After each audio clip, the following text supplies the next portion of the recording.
So we just want to welcome everyone who's watching us live or is watching us in recorded form later. And there we have someone joining us as we speak. So Jane.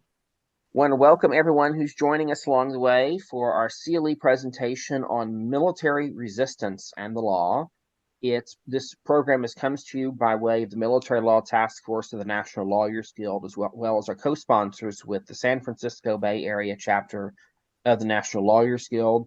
We also have a lot of involvement in today's program from our friends at Courage to Resist, so I want to thank them as well. Before we get started, a few housekeeping issues. If you're an attorney taking this for CLE credit, be sure and fill out the registration form that's on the website. We'll have a link to this on the video that should pop up on the screen about right here that you can use. But please fill out that form, and then the fee tuition to take this course, if you're doing it for CLE credit, is $50. We'll have information on how you can pay that as well. For everyone else, you are very encouraged to make a donation of any amount to help us to put on more of these programs. And we are letting in a few more people, which is awesome. Let's see, any other housekeeping issues? I'll also mention that you're encouraged, if you're not speaking, to use the mute function, of course, on Zoom. If you have questions, put them in the chat if possible. We'll have some time to, in case your chat isn't working, that we'll take questions verbally as well. But along the way, if a question pops in your head, go ahead and put it in the chat right away. And the reason for that is I'm kind of today serving as an MC kind of person, and I'm kind of thinking about the whole scope of the thing as we're kind of allocating time. So because of that, if you get a good question, it'll help us in shaping what the later parts of the program will be. So go ahead and post those questions as they come up.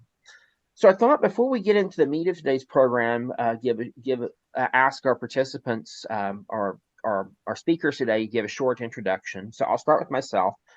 I'm James Branham. I live here in Oklahoma City. I'm on the steering committee of the Military Law Task Force, and I'm also part of the Courage to Resist collective. And my experience in military law as an attorney has been mostly working with representing people, mostly active duty folks, seeking an early discharge for a variety of reasons, ranging from PTSD, physical health issues, but also often issues of resistance to war, of having conscientious objection to war, or having other forms of objection to war or specific war. So that's been the bulk of my legal practice. So let me hand it off to Kathy. Could you give a quick introduction of yourself? Oh, I'm Kathy Gilbert in San Diego. I'm a legal worker and the executive director of the National Lawyers Guild's Military Law Task Force. And I'm in the middle of dental work, so excuse me if my voice is a little weird. I like to say that I am a veteran of the Vietnam-era GI anti-war movement civilian support side, never having been in, but having done work with service members around anti-war and other issues since 1970, enough to get a few gray hairs. And I could pass it on to Stephanie. Hi, everyone. My name is Stephanie Atkinson. I am a former Army reservist. I enlisted when I was in high school, served 6 years. My contract was activated for the Gulf War, refused to go. And I have been on again, off again, working with people on issues of counter-recruitment, advocacy, along with James and Jeff at Courage to Resist, helping with counter-recruitment in schools, just getting those issues, for teenagers to think about whether they want to enlist in the first place, a little bit of ounce of prevention, and just counter-recruitment and anti-militarism sort of in general.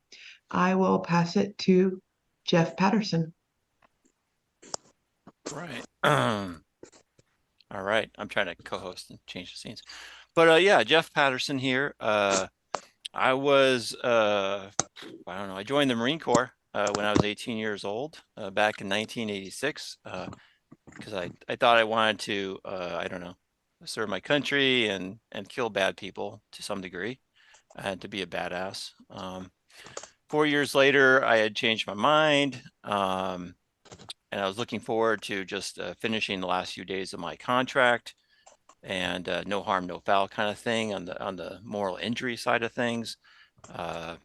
The Gulf War kicked off. I was stop lost. I was ordered to go to Iraq. I made a life-altering decision to publicly refuse to do that. And my general experiences during that time of being able to secure legal and political and community support led me years later to help found Courage to Resist, which going on 20 years now, supporting persons of conscience within the U.S. military. And that's what we're still doing, and we look forward to talking about it more today. Thanks. So I don't know who else is on your agenda, James. I think that's it. So let's. I thought from here, I thought it was interesting thinking about the four of us speaking today, that we all in different ways impact three major eras of GI resistance. I think about Kathy Gilbert, that your work in working with anti-war service members began in the Vietnam era. Jeff and Stephanie both came of age as participants in it during Gulf War One, and then all of us, all four of us, in various ways, have been involved in supporting resistance and conscientious objection of all kinds in the most recent era. For lack of a better word, I think of Iraq War One, Iraq War Two. I don't know what the best terminology is, but from each of these three eras, we as a group have seen or participated in it in various ways. And so I'm curious, if we're about maybe at 10 minutes or so, we don't have a ton of time, but could we as a group talk about that history and why it's important and why that history is relevant today? And I know I'm kind of sprung this on you, but I think it's a good question. Well, I guess I'll jump in. To me, I was vaguely aware of the resistance within the military to the Vietnam War because I was still serving with Vietnam veterans on active duty. And they still had stories of what they went through. And there was those stories and also stories of active duty Marines I was serving with who had just come back from specifically El Salvador and working embassy duty in San Salvador and being part of what I would say extra legal activities against the FMLN, the communist rebels at the time in El Salvador. And that really got me politically disengaged from my perspective of wanting to kill bad guys, or I never imagined us not being the good guys, I guess, and that really shook up my worldview. So the Vietnam resistance, it was there, and I always thought that people were yelling at me because in the Marine Corps aspect was because they sort of saw me as unreliable, and they kind of I think I reminded them of some of the war resistors that they still hated from a decade previously, and it was sort of, I think it was that distrust and hatred against me that kind of made me maybe embrace that role to some degree a little bit later on. So I thought that was interesting. But as far as like history, that's when my knowledge of history begins, I guess, is in the late 80s and looking backwards a decade to that.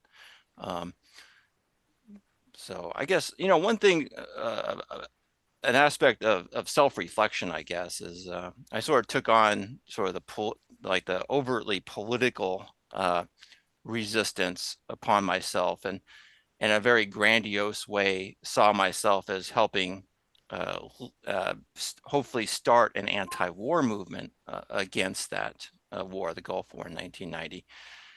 And in a very minor way, I think I was successful, which is amazing because I had no business having any illusions that would happen. So I was very happy by that. But then I also overly took that experience and tried to apply it to other people who weren't in that same position. So what I'm getting at is, if you're an attorney, working with resistors is sort of a three-way street. It's like it's you and it's what the resistor is hoping to achieve in that context, and if they want advocacy, working with that advocacy organization or person, and to make this really work, all sort of three parties have to be on the same page. Yeah, and I'll echo that a little bit, that I think on the attorney side of things, finding good working relationship with the support and advocacy groups is really important. One of the very practical things is just for the clients to be able to afford representation often as necessary. But I think it goes beyond just that. It's also a matter of social support. I think for a lot of lawyers, myself included, one of the more exhausting parts of the work is often how much our clients want to rely upon us for emotional support. And that goes to the territory to a part, but at the same time, I think there's an important principle of having objectivity as an attorney. And if you get too much into that emotional support role, it can impair your ability to be the advocate that your clients need you to be. And so I think that having awareness of that's important. Stephanie, did you end up? I did. I just want to chime in on a couple of things that Yeah. both you and Jeff said. Jeff absolutely had an impact because back in what was that, late 80s, early 90s, there wasn't social media, there wasn't the internet. I actually read about Jeff in a small newspaper, like an alternative press newspaper, and I had a very similar situation. Like, I was approaching the end of my contract, and while my experience was less political than Jeff's, it was very similar. I saw just, for me, it was the evolution of the conduct of who we were, who we represented ourselves as when we traveled. I went to Japan, I went to South Korea. I was activated to go to Honduras, but managed to get around that. And it was just seeing that we're not always the good guys. My political opinions and experience formed very gradually, so that hopefully by the time I was able to get out, I could just walk away, no harm, no foul. But I also was stop lost. And I just wanted to say that reading about Jeff led me to find the courage to resist. And if just gonna just say that, right? And the advocacy position that James describes, the emotional identification, actually is something that I do. It resonates with me because it feels like working with resistors and people who are trying to get out for whatever reason. And it's very broad. I've met people who are extremely religious, who their resistance is based in their faith. People who their resistance is based in personal experience. I mean, it's just so broad. There's no right answer. And I don't ever try to judge someone based on that, because our experiences are, our experiences. But for me, I struggle a lot. I tend to get on the advocacy and the very personal issues of identifying with people, and I'm a lot less effective, right, in the advocacy position in what James does in remaining objective. A little bit of burnout for me. It's a periodic transition for me. I really try to help people who don't understand what the heck's going on. Like, what do I need to do? There's just so many nuances, but that's not always a tenable place. So just wanted to throw that in there, that advocacy does matter. You do matter, your small actions. The sustainability of that is a little bit difficult. Absolutely. I'll just throw in, sorry, go ahead. Go for it, Kathy. I had the pleasure last week of being on a panel with other folks who were active providing civilian support for GI anti-war activists during the Vietnam War. And about half of the panel consisted of us civilian types. The other half of people who were active while in the military. And their consistent position was that they wouldn't have been able to do what they did without civilian support, ranging from legal support to that personal support you're talking about, to the political coffeehouse and underground newspaper support that civilians helped to provide. And we forget about that sometimes, that ability to provide support to service members is a critical element for them to be able to do the things that they need to do in order to speak out or to resist. I guess I'm lobbying for people to do more of that on the civilian side. Absolutely. And I'll mention, we're going to talk more about the support elements towards the end of this presentation. So we're going to come back to this because it's a really important one. But I just want to express my appreciation of people like Stephanie who are in this role, but also to encourage more people for this because it's really needed. And again, it keeps people like me sane. I also have gone through times of burnout. And one of the elements I've learned and coming on being on the other side of that has been I just have to have stronger boundaries, and I have to keep my role more clear. And I think that it's so because of that, though, that the positive of that is it brings in more people. So anyway, so we've talked some about this history and its current relevance. We could talk a lot more about that, but I just wanted to have a little bit of that to take us to the next part, which is the legal piece. And so Kathy Gilbert and myself are going to be unpacking this some, particularly looking at some of the key regulations and laws that are a factor. One thing I'll mention as an attorney, a disclaimer I give to all of my clients on the first call I make with them is to say, as an attorney, I can't advise you to break the law. But as an attorney, I am allowed to talk to you about the ethical, moral, all the other consequences related to breaking the law. That in other words, we can talk about the issues without saying that people should take illegal actions. And so it's a very delicate dance. But throughout this, knowing what the ground rules are, what are the boundary lines that the military says a service member absolutely can do and should not be punished for, is a first step. Another step is to say, what happens when a service member decides I will go outside of those boundaries? That's a whole different set of issues. And so I think we might start with talking about those boundary lines. So Kathy, I want to hand it off to you. And then if we talk about through the regulation, I can always put that on the screen. So just let me know. Okay, well, I thought I would talk about a couple of regulations. Service members are routinely told they don't have any rights. The Constitution doesn't apply because you signed this contract. But the reality is that through political struggles and cases and the development of a body of case law, the Department of Defense was pushed and required and forced to acknowledge a number of political and constitutional rights for service members.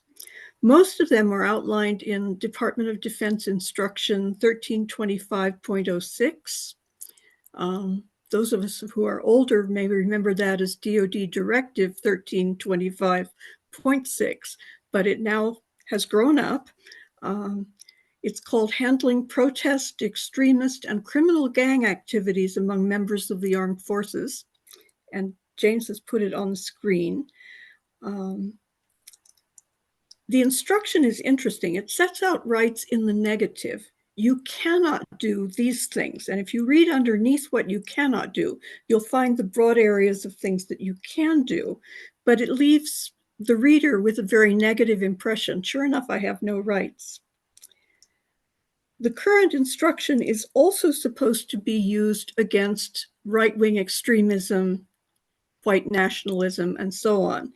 And to some extent, it does offer areas of active engagement in right-wing activities that people cannot do, but it has traditionally been used against leftists and is in this current period still being used against GIs who are taking an anti-war or a pro-service members' rights position. Briefly put, GIs do have a right to engage in protest activities or demonstrations, so long as they're off duty, out of uniform, not appearing to represent the military in any way, and not in a foreign country. And here's the kicker, not in a situation where violence is likely to occur or where a breach of the peace is likely to occur. How do we ever know in advance of a demonstration whether the police are going to incite violence? We don't. Yeah. So it makes a risk for any service member, but also sets out clear protections where there is no violence.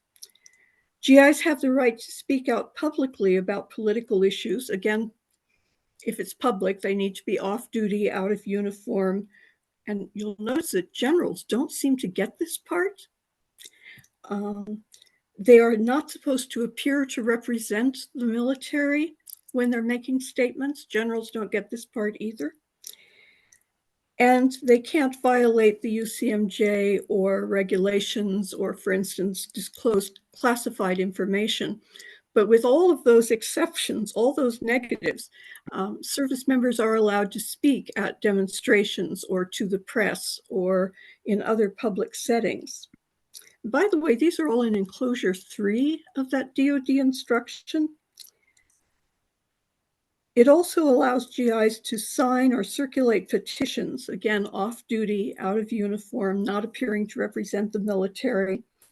And the content, of course, is also important. Some of you may remember the appeal for redress that Jonathan Hutto and other anti-war activists developed some years ago.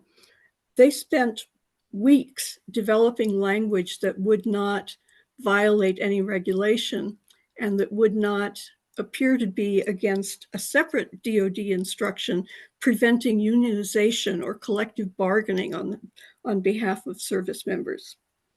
And I'm sorry, I don't have the site for that. Maybe James does. Additionally, the 1325. What was that? What was the site you were needing again? The unionization regulation. Oh, I'll find that. It's okay, not thank you. It's someplace else. So 1325.06 also says that GIs can possess literature, but not distribute literature on base. And the military has consistently held that having 2 copies of a single document means you're distributing it. There's a wonderful story about distribution of materials, which was in Iwakuni during the Vietnam War. A group of GIs working with their local coffee house decided to hand out on the 4th of July copies of the Declaration of Independence. They were busted for doing so because they were distributing unauthorized literature. We need to remember that a lot of this is up to the command. The command decides what is and isn't authorized, what is and isn't a danger of violence, what does and doesn't fit within this regulation. These days, a lot of political activity happens not out in the public, but on social media. And there is a separate DoD instruction which covers the rights of service members and the prohibition against service members using social media in certain ways. This is DoD instruction 5400.17, promulgated in 2022 and then updated this January. It has a subsection 8, which talks about the use of personal, non-official social media. And much of this is going to sound familiar to folks from the rights to protest or to speak out.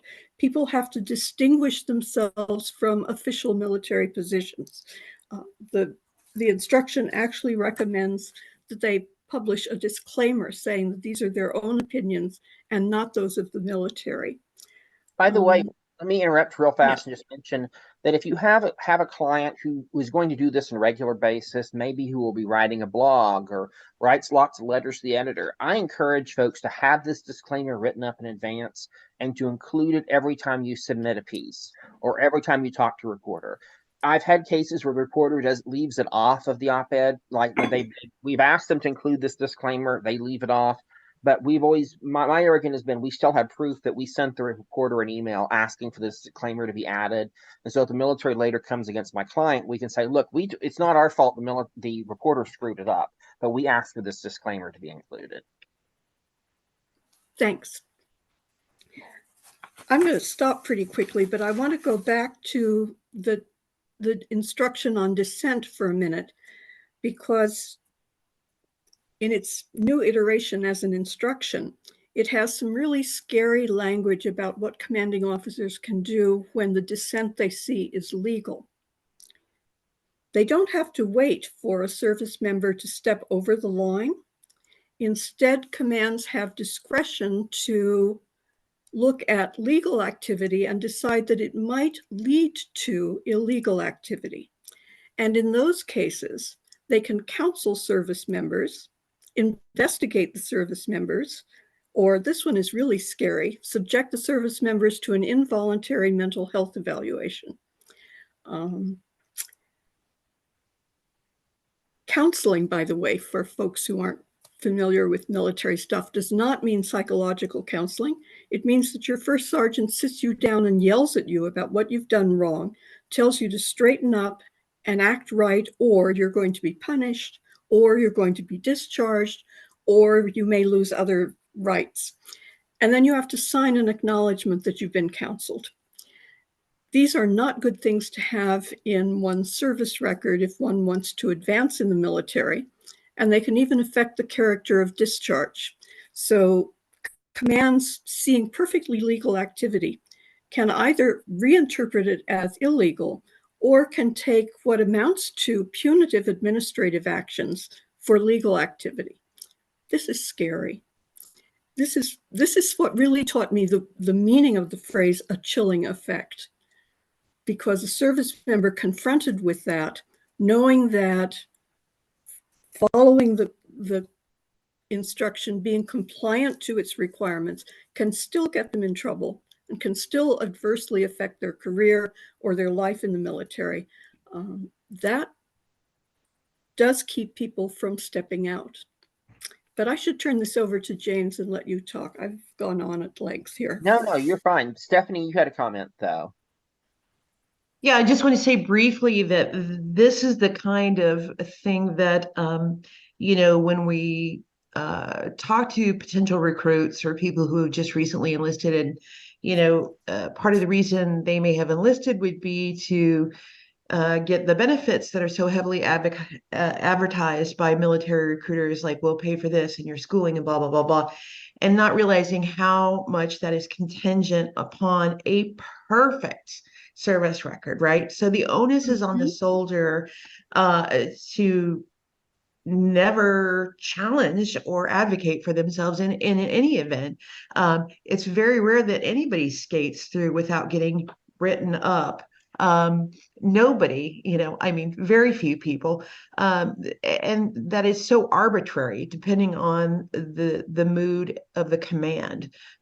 You can have a command that will excuse, we're seeing people who commit acts of violence and finding out that they're members of the military, right? And recent shootings. And it's like, that didn't foster itself. There's just a great big gap in between the influence of the command and the individual soldier, and the advocacy, the self-advocacy, the onus to take on the command it really requires a lot of an individual soldier. It's not an easy task. Everything's weighted against them. I put in the link, our podcast on Courage to Resist about Captain Alan Kennedy. He is an officer and a lawyer who was recently encountered these very things that we were talking about in a Black Lives Matter protest, and has had influence on changing policy.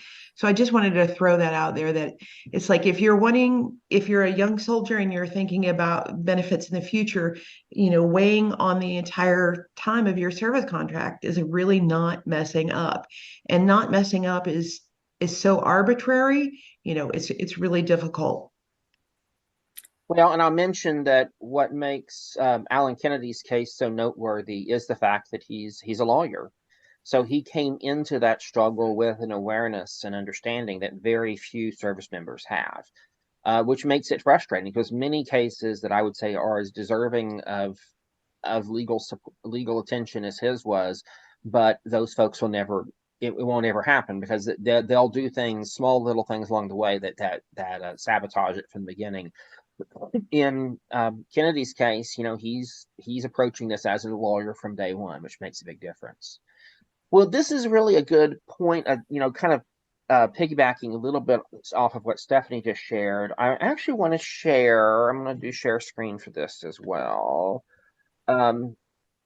This is from an article that we just recently came out on the MLTF website, The Right of Dissent and Protest in the Military by David Guestpass. And he really pinned down, he had one perfect paragraph that really, I'm just going to read it because it's so good. He talks about, at the beginning, the DODI dissent regulation that Kathy just read from and we discussed. But then he goes on to say, but there are some things that you should know that provide guidelines. Be aware, for instance, that the UCMJ makes these things criminal for members of the service. Solicitation, Article 82. Contempt toward officials, Article 88. Disrespect toward superior commissioned officer, Article 89. Insubordinate conduct toward warrant officer, non-commissioned officer, or petty officer, Article 91. Failure to obey order or regulation, Article 92. Improper use of countersign, Article 101. Aiding the enemy, Article 103b. Provoking speeches or gestures, Article 117. And just to be sure, General Article 134, which makes anything else that might adversely affect good order and discipline or bring discredit to the armed forces. The latter is evidently something Congress and the President have reserved for themselves. Any of those things are illegal. And by the way, you have not only the right, but the duty to disobey illegal orders, though whether or not an order you disobeyed was illegal will likely be decided by your court-martial. Happy to clear all that up for you. Well, what David expressed well in that paragraph is a bit of the complicated nature of military cases, because while this DODI, I think would argue, does provide some protections. It says that service members are allowed to do certain things. At the same time, there are all these other, in these cases, these just the things that David mentioned in that paragraph. These are UCMJ provisions of federal law. And if you think about, if you translated this into a civilian context, how many of us have at some point or another been disrespectful to our boss at work? Most of us, if we're honest, we've at least done that a few times.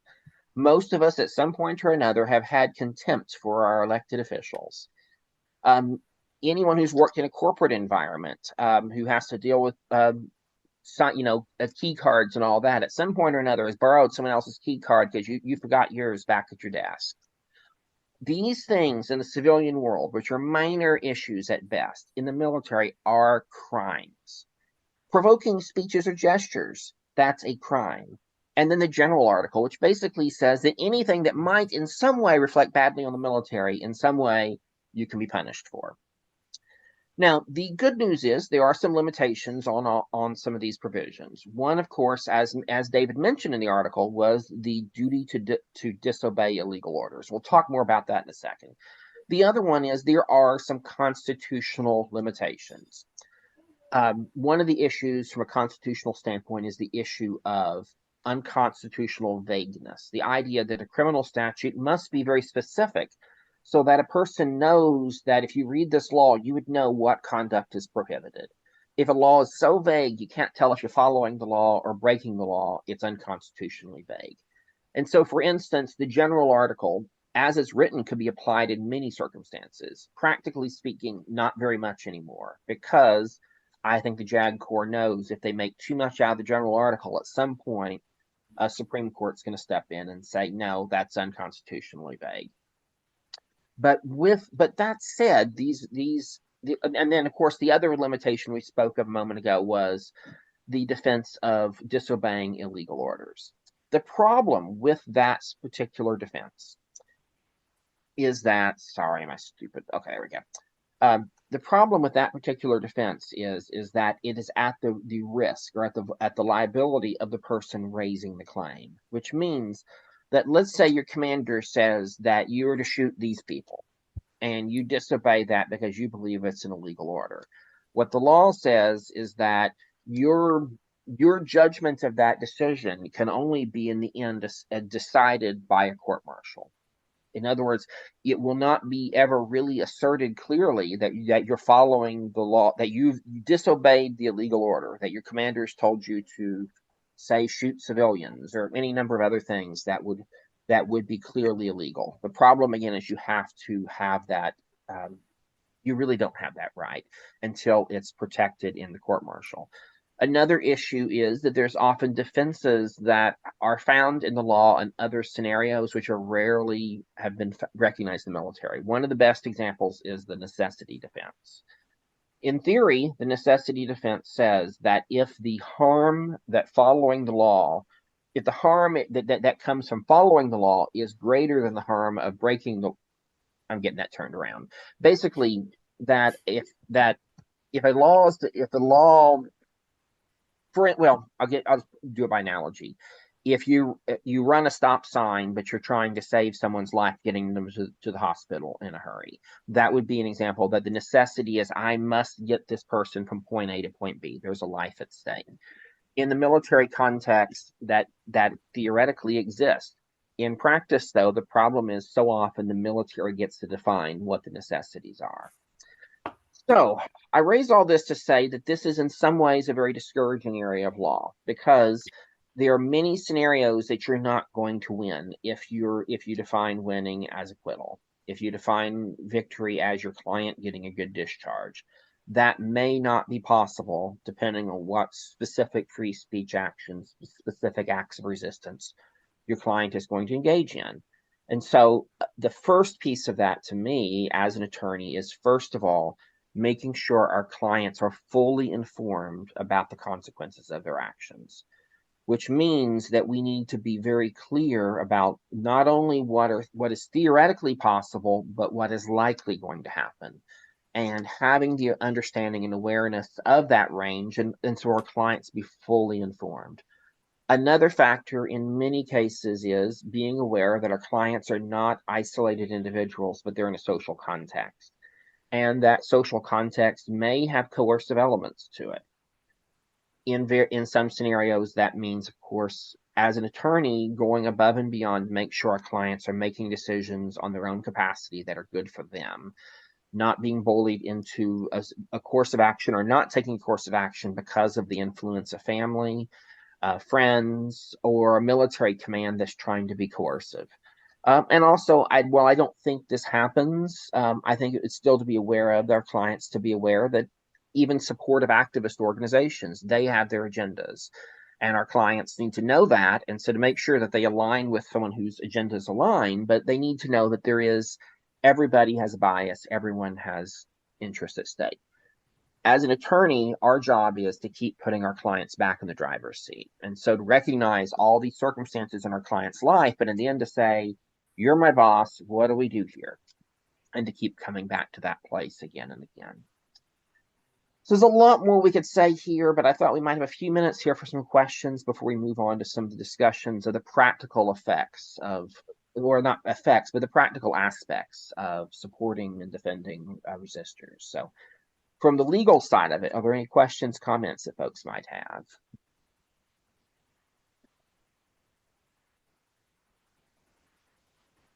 James, I have a question. Sure. So this is Jeff Paterson. My question is it realistic, pragmatic, even possible for an active duty service member to assert their rights in any meaningful way within the military and still hope to continue having a future or some kind of career in the military? Depends on but my assumption is that it's like you assert your rights and that's kind of, that's it. So I'm looking forward to what do you got to say? Kathy can probably also jump in on this one as well, but I would say that it depends. It depends on the exact nature of how they're asserting their rights. It depends a lot on the service member's record prior to the asserting the rights. For instance, and I'm going to use the language of the military, if a proverbial shitbag soldier asserts their rights, is that going to work out so well? Almost certainly not, because they've already built up a reputation that the command doesn't like them. On the other hand, if a trusted member of the team starts pushing back, it's going to be harder to immediately dismiss them.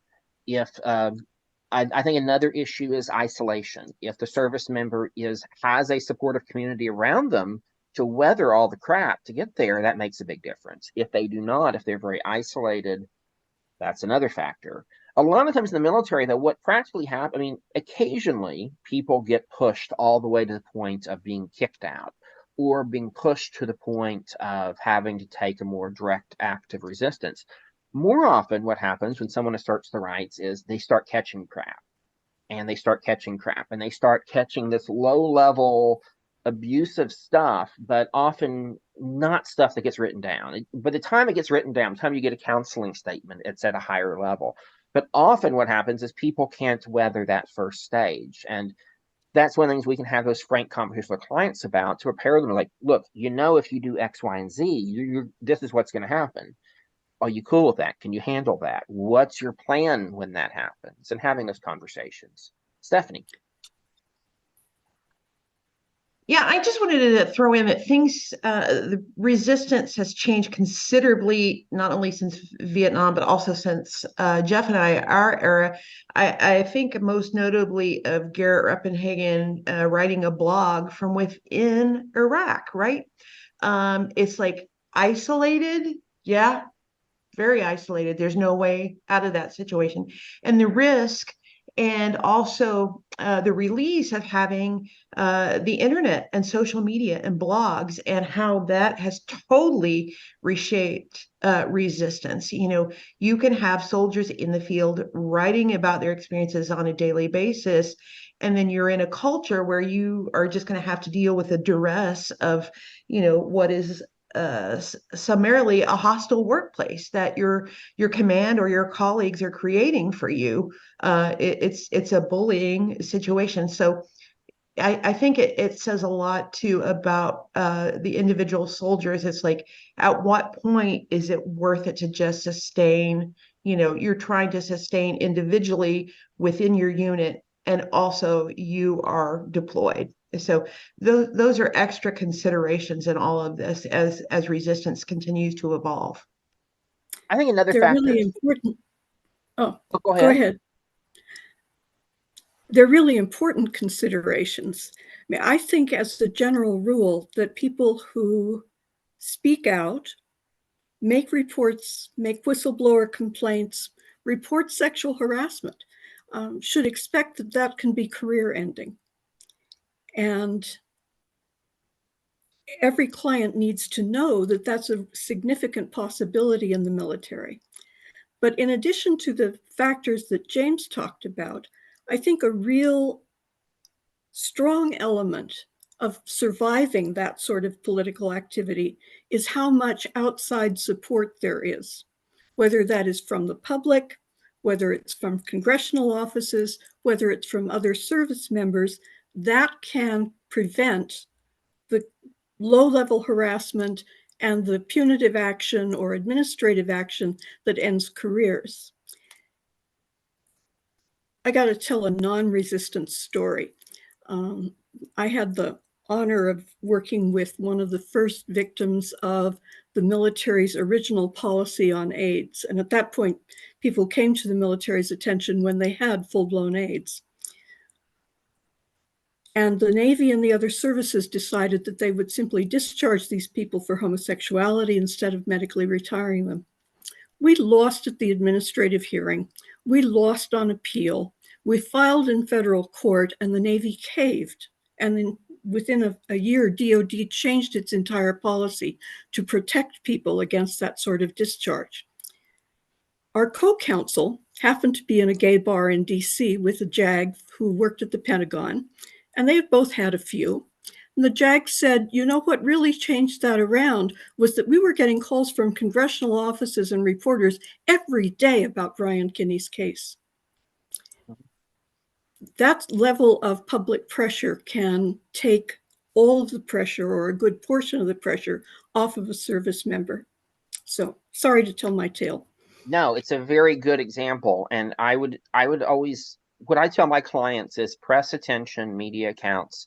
It's a two-edged sword. It can help you, it can hurt you. It's not always easy to know which it will be, but there is, and again, I think I'm hoping Jeff and Stephanie can talk about this more as well, that if it's done well and with her clients going into it fully informed about what the possibilities are, but also fully informed on who it is that should be talking to the press and what messaging is used and all of those things, it can really make a big difference. But again, there's also cases where it is definitely there's backlash, and sometimes that has. I would just say it's never. I would say it's rarely, if ever, it is at my first tool we use in a case, but there are cases where it absolutely is helpful. So I think this is probably a good point for us to transition a little bit in our conversation to talking more about the practical aspects of supporting resistors, and I'm thinking about. As we've talked about already, legal support, but also all of the other components of how do we help people to make it through this time. And ideally, too, I think a piece of it that I'd love to see more of, I don't know what the answer is yet, but how do we help people to transition after the resistance to civilian life, if that's possible?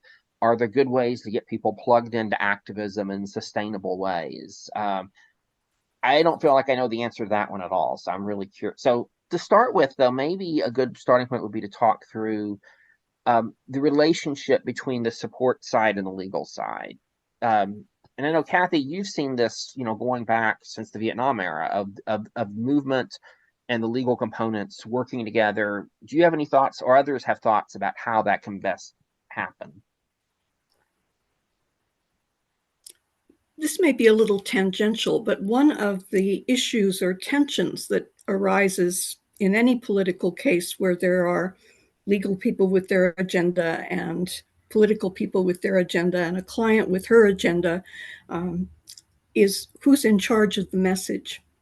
One of the things about the Military Law Task Force, as opposed to some other legal organizations that I won't name, is a decision on our part that the clients are in charge, in the driver's seat, as James said.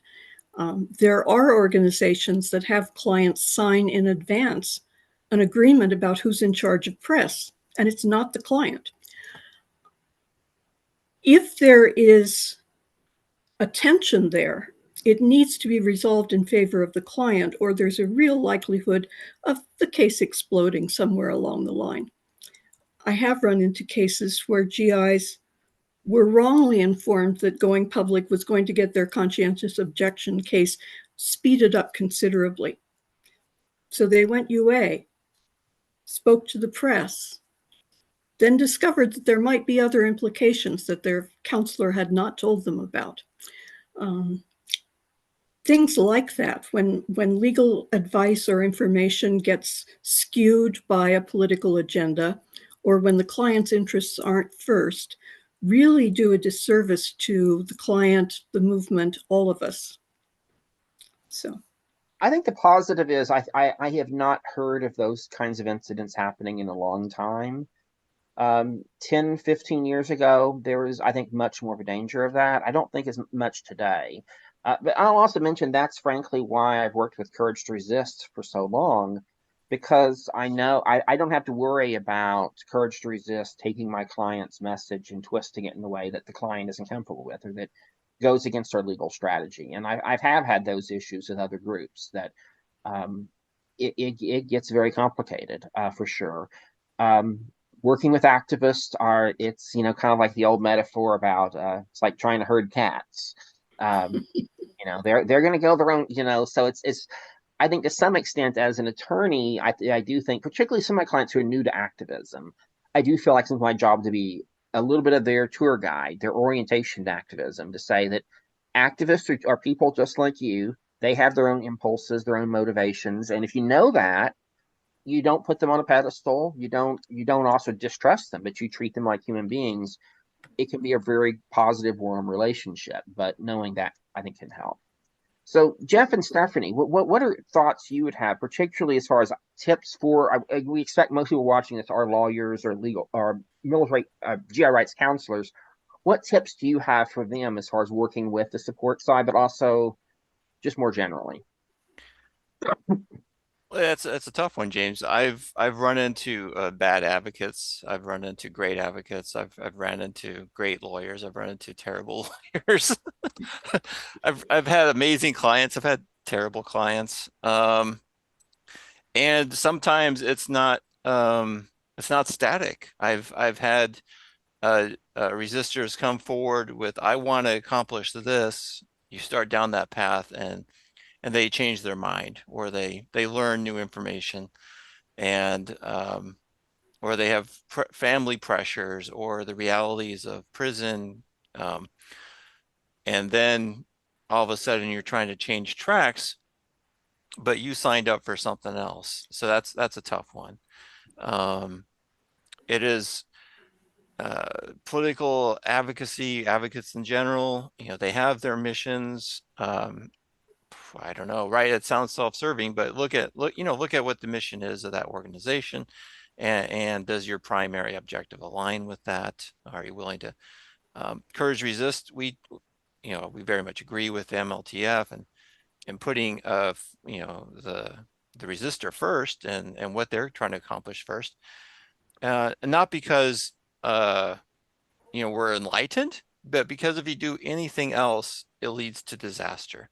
So it's just there's no other good way to do it. And again, like, there's these regulations about not telling people to go AWOL. You shouldn't tell people, you can't tell people go AWOL or whatnot. Well, you shouldn't do that anyways, because again, it leads to disaster. These are, people that are trying to navigate a situation, and you should be limiting yourself to just giving them the best information possible, letting them make their decisions. And if they end up in prison, you certainly don't want them to, have you to blame for that. What I would say with Courage to Resist is, I don't think we've ever lost a case, meaning that the outcome, I don't know, but the outcome, we hope, is never worse than it would have been if we didn't get involved.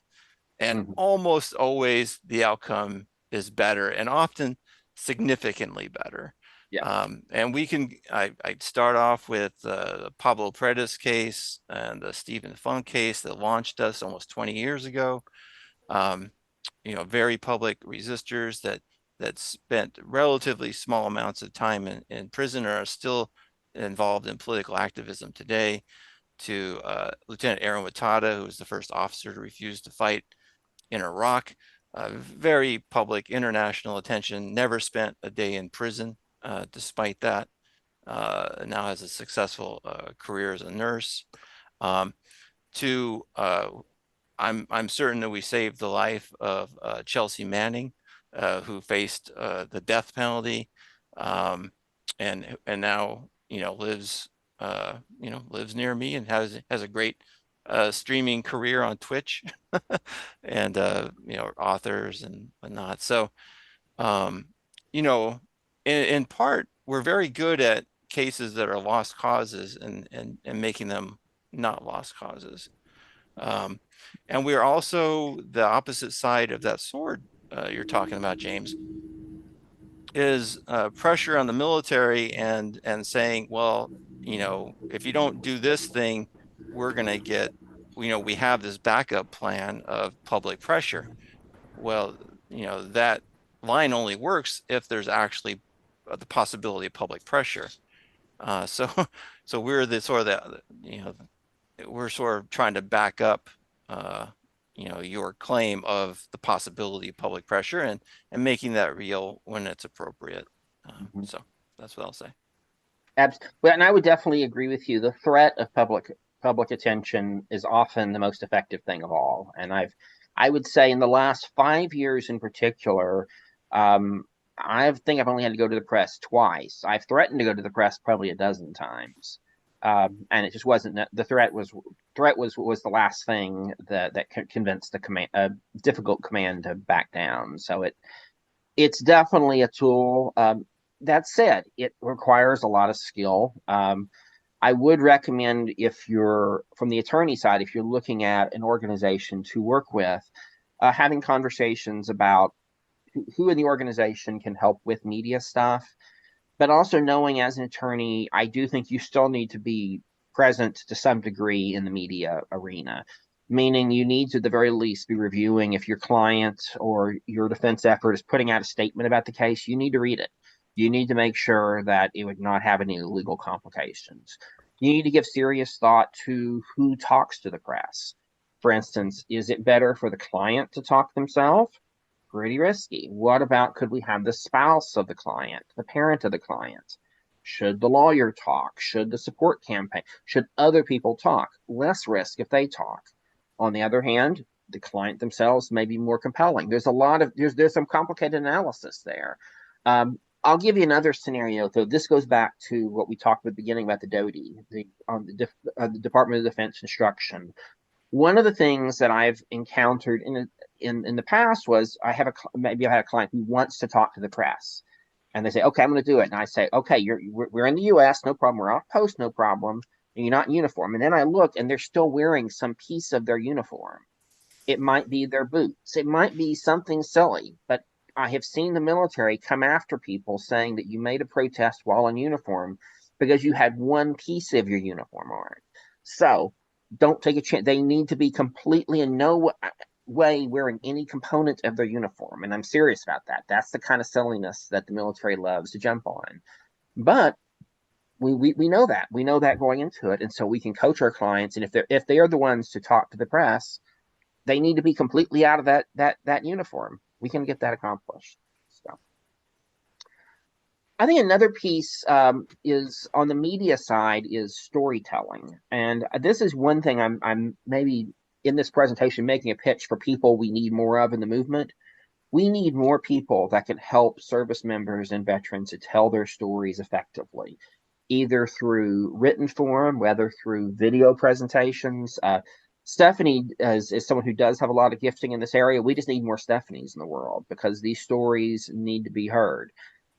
People with experience with video, audio, all of those things. We need more of those folks. And especially it's about helping to empower these people to tell their stories because they're important stories. And beyond just the legal impacts of the case, it also can have in a good way, contagious effect. It may encourage others to resist when they hear these stories. And it can be deeply, deeply affirming for the person going through it to be heard. Even if they're not being heard by the military, if they can be heard in other contexts, it can be really, really helpful.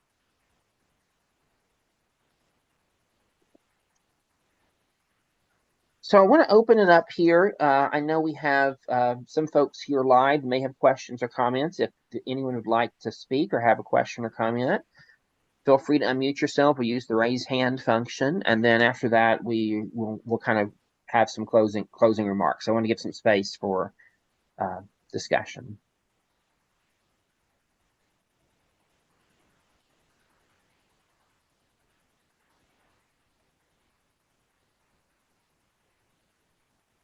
Well, one thing that I'm curious about is the future. I think for a lot of us who are involved in this work, there's a lot of question about we've seen things change over time. We've seen what worked in the Vietnam era not working in different time periods. And it feels like even now, the jump from the current generation to the next generation, that there's even more changes happening. And so I'm curious if folks have thoughts on that. Chris, do you have a comment on that, or do you have another question? I have a different question. I know a little bit of Stephanie Atkinson's work with recruits, and I want to ask her to articulate about that. I know she's been doing work on working with sexual harassment with recruiter abuse, and I want to hear more about that. Excellent. Okay, so we'll talk about the future of the movement, and then let's talk about recruiter abuse. So in the future of the movement, where do we see things evolving and changing? I mean, the internet has definitely been a changing force for quite a while now, pretty dramatically. Um, I think a challenging aspect of that, I'm thinking about, for instance, we talked about earlier, Garrett, blogging from a war zone. Um, I think now one of the challenging things is, frankly, the algorithms are stacked against people telling stories sometimes. That's a problem. Certainly seems like the movement aspects are so different. 15 years ago, we had several active GI coffee houses. Those don't exist anymore.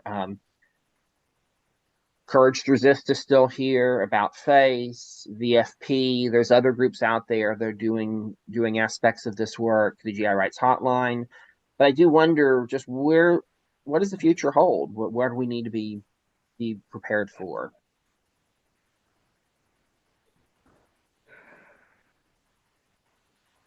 I want to jump in on that.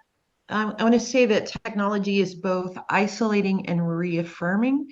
And the style of, the pre-internet style of communication, the possessing literature to distribute, that just doesn't happen as much anymore. Now it's going to be, within the subtlety of being part of a group. I know, like, one of the offshoots of Veterans for Peace was a Discord gaming group called Gamers for Peace. And that was, and still is, a group where it's not just soldiers, but it's veterans, people considering enlistment, people from everywhere who are coming together, the commonality of a game, but they hold similar feelings about resistance to the military. And that's a place where people are going to open up.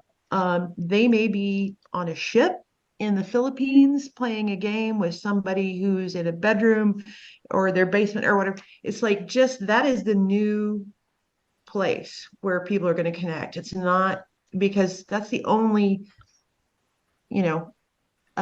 just the formality and the sort of civil context of, like, seeing a flyer at your local food co-op or something is just is rarer now. And it's really for this whole generation of future enlistees, we have to think about where they're coming with their resistance, because it's just in a totally different environment that we don't necessarily see if we're not functioning in that space.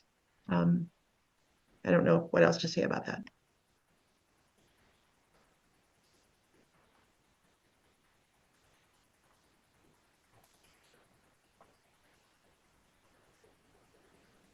I think the only thing I can say confidently about the future is that it sure feels like a moving target. It feels like that the assumptions that I made 10 years ago, where I thought things were going, really have not played out. And so I think it's hard to prepare for possibilities we can't foresee, but it sure feels like that. I think an ongoing need organizationally is going to be keeping organizations like the MLTF, Courage to Resist, around, so that when the next major flare up happens, the capacity is there. I think that's an ongoing issue.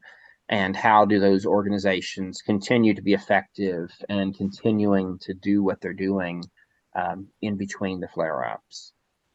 By the way, in chat, Chris Lombardi said, "Yay, Discord's pretty amazing. I'm in one connected with Military History Podcast."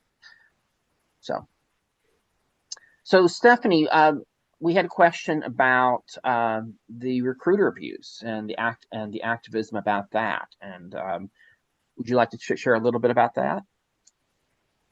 That's kind of one of our current cases. Can I talk? Will you shut me down if I? Yeah. I mean, anything that's been shared in the press accounts is okay to share. Okay. Currently working with James and Jeff and Courage to Resist on helping a person who's doing a discharge upgrade as a result of being the victim of a military sexual trauma in having been assaulted by their recruiter. I went to try to help that person tell a story. Things unfolding in real time, that's the thing, the moving target, right? And we're trying to anticipate, like, that's my dog coughing. He does not have COVID. Sorry about that. But, I think about when Jeff made his decision, that's in real time, right? It's like you've got a guy who's made this decision and you've come to the place where you're going to sit on the tarmac and hope that they don't just load you on the plane. Because after Jeff did what he did, after I did what I did, we started to notice that the military is paying attention, right? They're paying attention to what resistance is doing. And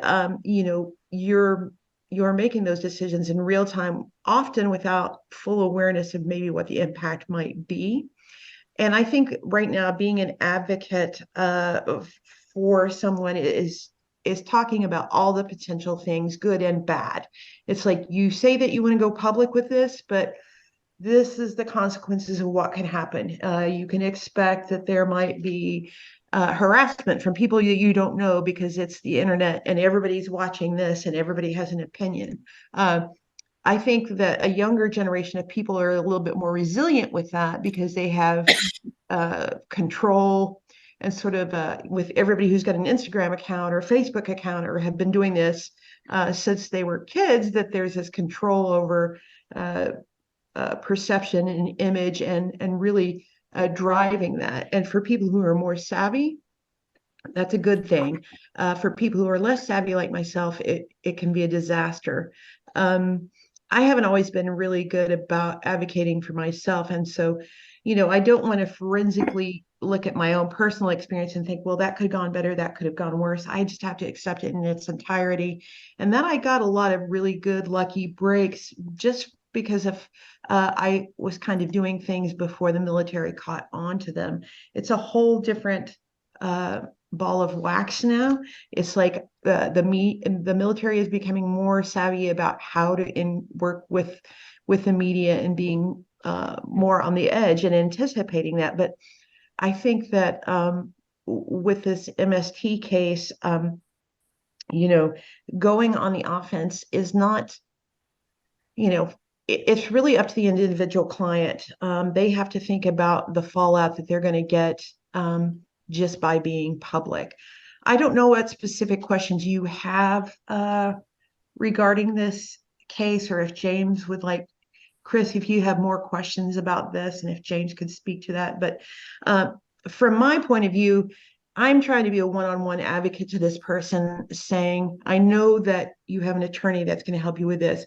How can I help you with the more nuanced stuff of, things that you might experience fallout from just, random strangers being like, oh, I saw you, and you have no clue who this person is, but they're saying, oh, I saw you on TV and let me tell you what I think about you. It's like, that's some really vulnerable stuff for people.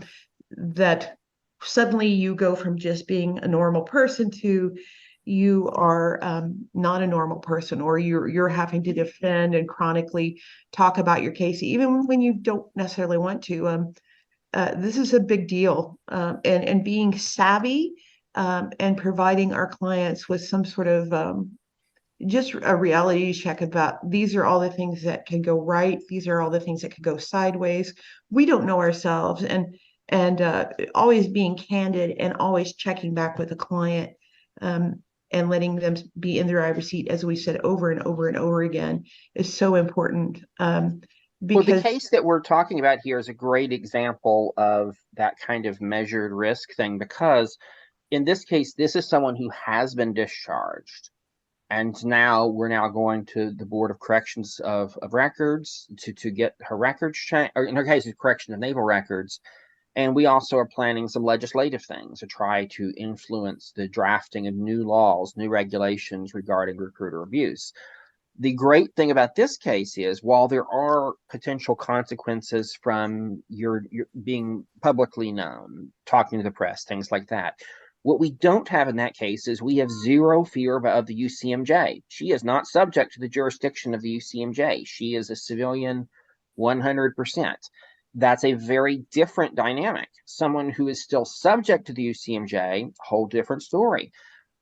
And also to add to that, the issues of reservists is a third complicating factor, but we actually have some positive traction there from the Alan Kennedy case earlier. It has been, at least the military itself has recognized that service members are not subject to some of the dissent regulations and whatnot when they are not in federally activated status. So there are some positive things, but still there's lots of ambiguity, lots of questions, and knowing, those jurisdictional issues is important.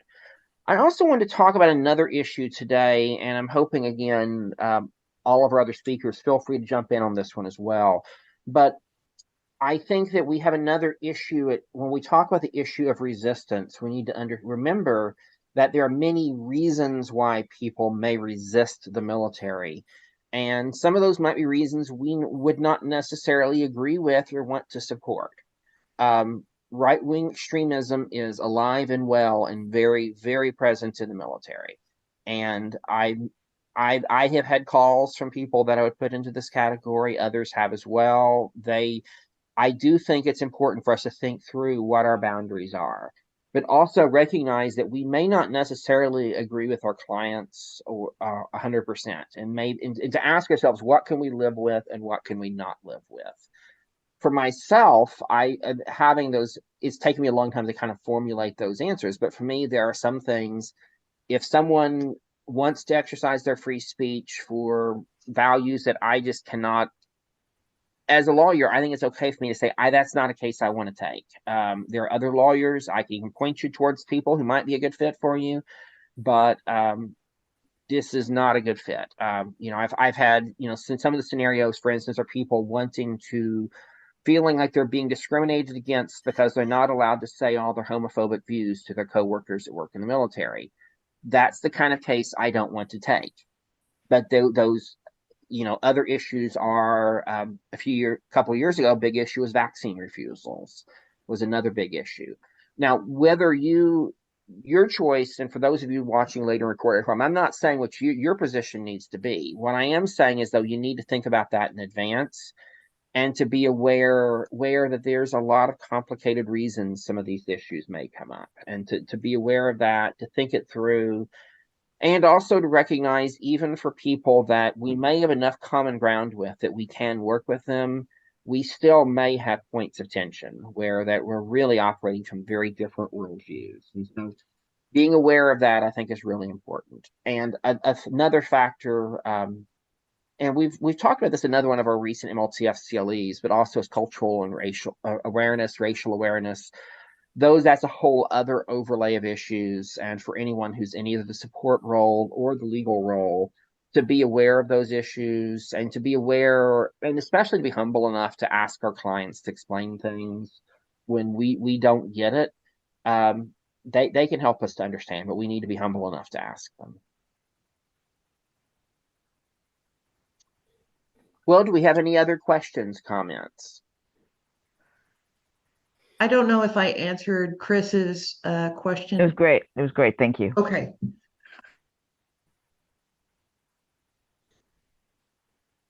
Kathy, I want to say one more thing. Yes. Just about being a resistor and the obligation, and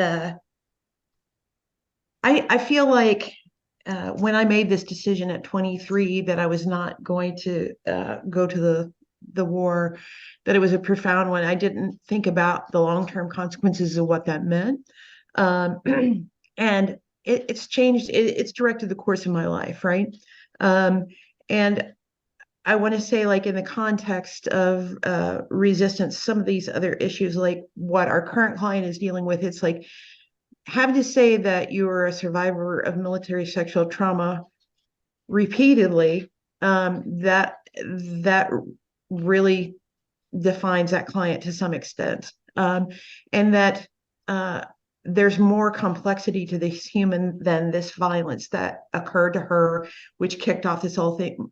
But that it's difficult sometimes for resistors. They get cast as, that's always going to be a thing, and it is exhausting. trying to do work beyond advocacy where you're talking about your experience repeatedly. It just, you know, processing that constantly keeps it fresh in the same way that active duty who have gone to combat, it talking about their experience keeps it fresh. So on the one hand, while I want to be an advocate and share and disclose and encourage and help, it's also a physically and emotionally exhausting thing to constantly live in that experience of being a resistor at 23. You know, at this point, I've lived more than twice. You know, I've lived enough beyond that should not be just the sole defining part of my experience, but it's a significant part. And that when when people make this decision to be a resistor, or people make the decision to go to military conflict, there are long-term consequences. And talking about that in a way that's positive or being an advocate, it's not always 100% going to be that way. Yeah. Well, I think, you know, what I'm struck by, though, is that of the clients I've worked with over the years, and they're all over the map. I have some folks who their experience of resistance was a transformational and very positive effect on their life.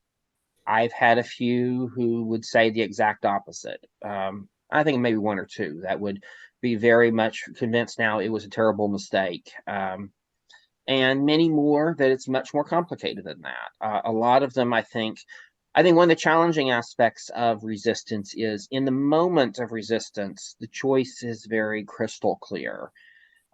There's clarity to it. Not so clear. And the rest of life is much more muddy. The rest of life is often a matter of choosing between two crappy choices that you're not really sure which is the right one. You're doing the best you can. And I think for some folks, that's a really hard place to be in when you had this one moment of clarity that now I know. I'm seeing behind, look, I'm seeing behind the curtain. I can see this kind of clarity. And so I think for a lot of folks, that transition to afterwards is really hard. I have seen in the broader, not in resistance, and I'm going to use the word much more broadly here, not just those who break the law, but just anyone who uses any kind of free speech action to try to work to push back against military injustice or to push back against war itself. For many people who do that while in the military in various ways, for many of them afterwards, again, some it's a very positive thing that continues.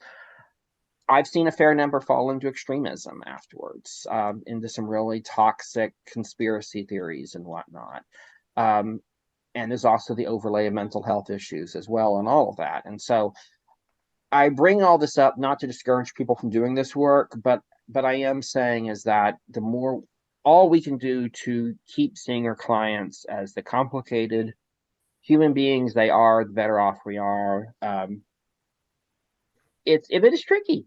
I think about from the solidarity side of it, what do we need to do to build a movement? We need figureheads. We need people that are moral exemplars that we look and think, oh, I want to be like them.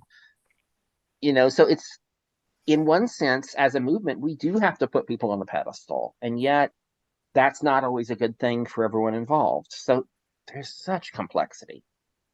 It makes it hard. Well, we have a few minutes left. Are there any other topics that we didn't get to talk about today that any of our speakers or any of our attendees today would like to talk about? We have a few more minutes left.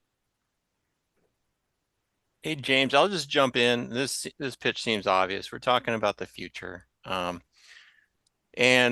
looking back, the generation of the Vietnam War, both the people that refused to fight the Vietnam War and those that supported them at the same time. Not to be ageist, but those people, won't be with us forever. And we're starting, every year we're starting to see, for example, more and more supporters of Courage to Resist. We're getting more of our more mail returned as marked, person deceased by the post office kind of thing. So we're, this is both a political transition period for us as a movement, but it's also going to be a generational transition period coming up here, which has already started. So if you're on the fence about, is this a place where your efforts could make a difference? Well, I think if you can commit, some number of years in front of you to do this work, I think it could make a difference. And with this GI resistance work, it doesn't take, thousands of people to make a big difference. Mhm. It really, some of, all the international cases I've talked with before, there's never been more than the core of a half dozen people actually doing most of the work.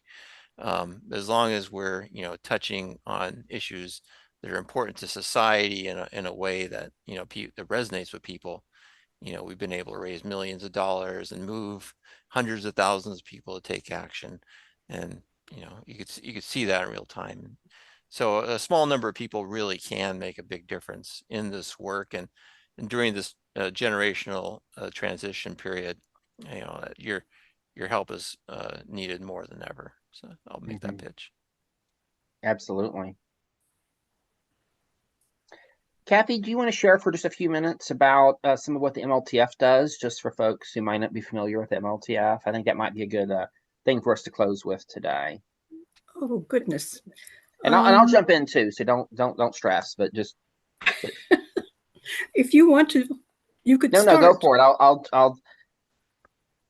Why don't Okay, you share a little bit about the MLTF's its history of its forming and why?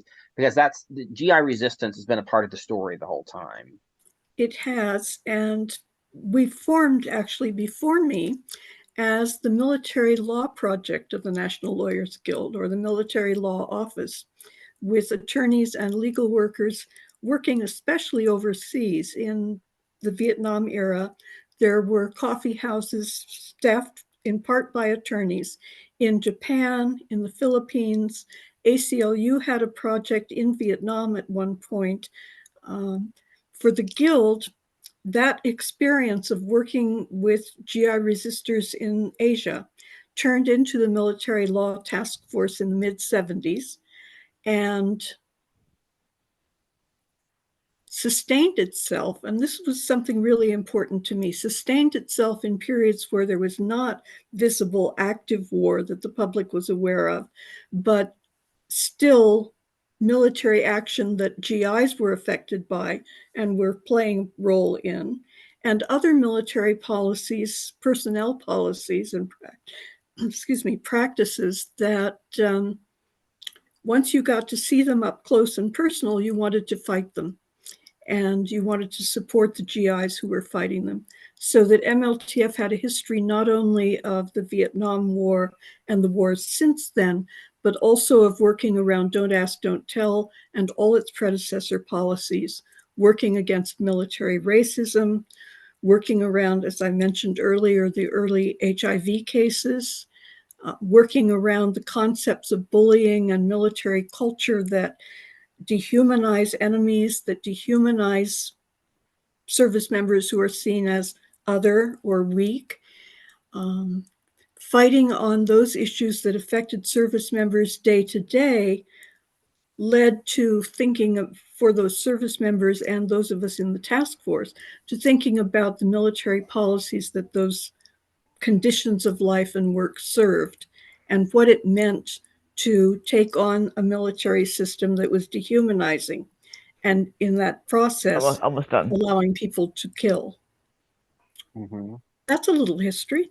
Yes, that's excellent. So jumping ahead to the present, what the MLTF does is a few things. Part of what we do is education and resources. That, if you look at the people that do military law, they fall into three categories. People who are in the military, JAG attorneys. The second category are mostly ex-JAG attorneys. And the third are movement lawyers. And so if you look at those first two categories, such that first category, the JAG Corps, they have a comprehensive training program within the system that civilians don't have access to. We occasionally, we can read their journals, and they're very helpful, by the way, the JAG journals, and things like that, but we don't get to go to their trainings, their seminars, things like that. A lot of the ex-JAGs still have connections with the system to access things like that. But for the rest of us, movement lawyers, where do we get trained? It's from the MLTF. It's from the resources that we put out on Watch or quarterly. It's our articles or our memorandum, and it's our video trainings, things like that. And so it's an incredibly important piece of what we do because we are providing the equipping that helps others to do this work. The second thing the MLTF has a strong presence in is Kathy. She's the one that answers the phone at the MLTF. And the important thing about that is not just that service members get a friendly, kind person on the other end. And we cannot underestimate how important that is. Just because I know this, because so many of my clients say, hey, that sweet lady I talked to that said for me to call you, they all say that. And so it helps. But what they don't always realize is that what also Kathy is doing is she's helping triage. She's looking at this person who's calling, who do they need, and where's the best way to get them plugged in. And so she has a list of civilian lawyers. She has a list of resources and organizations and all of that. And it plays such a huge role of just having someone to answer those calls, answer those emails. It's a really helpful thing. And then I think the last major element of the MLTF's work is then our committee work that focuses on specific issues and is seeking to be more engaged in the shaping of policy, shaping of what is to come. And so there's a lot of different elements that we do. It does look quite different than what the predecessor of the MLTF did in the 70s. It is a different dynamic. We're not, for instance, having physical offices overseas and things like that like we once did. But in our current environment, I do think MLTF serves a really important role. And that's why I'm really proud to be a part of it. Encourage, if you're not already, to get involved. So, well, we are at the close of our time. I want to thank everyone who's participated, especially our speakers today, Kathleen, Jeff, and Steph. And for everyone who attended live, for those of you watching recorded form, just remember, please be sure and fill out the registration form and pay your tuition. There'll be information there as well. If you have any other questions, I'll mention the best way to get in touch with the MLTF is via our website. Actually, go to nlgmltf.org, or if you want to email us, the email is help@nlgmltf.org. Also, I'll mention as our evaluations for this program, if you have comments, questions about this program, if you thought it was great, thought it sucked, whatever it is, email us. That's the best way to let us know. We do want to get your input. It's also required that we ask for that by the bar rules. So please send us your thoughts on this program, help@nlgmltf.org. And lastly, I'll just mention, if you want to learn more about Courage to Resist work, the Courage to Resist website is couragetoresist.org. So thank you, everyone. And also, we have an upcoming training in December. Several of the folks on this call are being involved in as well. I don't think we've set a time yet for that one, but it's going to be focusing on asylum protections for overseas conscientious objectors, particularly those who might be fleeing from Russia or Ukraine, coming to the U.S., how those folks can be assisted in the asylum process. So we're very excited. We have an attorney who's experienced in these cases, and we'll have some folks there as well who have involved in the support end of things for those cases. That training will be happening in December. We'll have information on the website about that when it happens. So for now, take care and bye, everyone.